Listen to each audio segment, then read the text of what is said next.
Vajpayee guarantee పార్టీలతో సంబంధం లేదు. దీంట్లో చాలా అరుదుగా ఉంటారు, కొంతమంది ఉంటారు.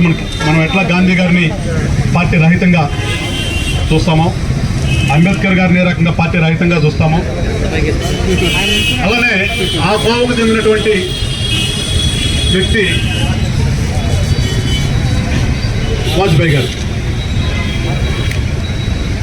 రాజకీయంలో విలువలు ఉండాలి, విలువలతో కూడినటువంటి రాజకీయాలే చేయాలి అనే దానికి నిలువుటెద్దు నిదర్శనం ఆయన. ఎందుకంటే అంతా తెలుసు, అప్పుడేదో ఒక్క సీటు అనుకుంటా తగ్గింది, ఒక్క సీటు లేకపోతే ఒక్క సీటు కోసం వేరే వాళ్ళకి తెచ్చుకునే అవకాశం ఉన్నప్పటికీ కూడా రాజకీయ విలువలు అవి కాదని చెప్పేసి ప్రధానమంత్రి పదవిని వదిలిపెట్టేసేసి మళ్ళా రెండోసారి అయినటువంటి వ్యక్తి. ఆ టైంలో ఈ దేశంలో ఎన్నో సంస్కరణలు తీసుకొచ్చారు. చెప్పుకుంటే విద్య దగ్గర నుంచి,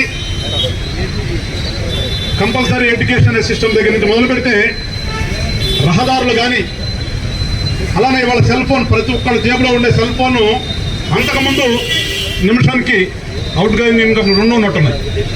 అలాంటిది చాలా సరళతరంగా చేసి పైసల్లోకి తీసుకొచ్చి ఈ దేశంలో చాలా మనం చెప్పుకుంటూ పోతే వాజ్పేయి గారి టైంలో చాలా సంస్కరణలు ఈ దేశంలో.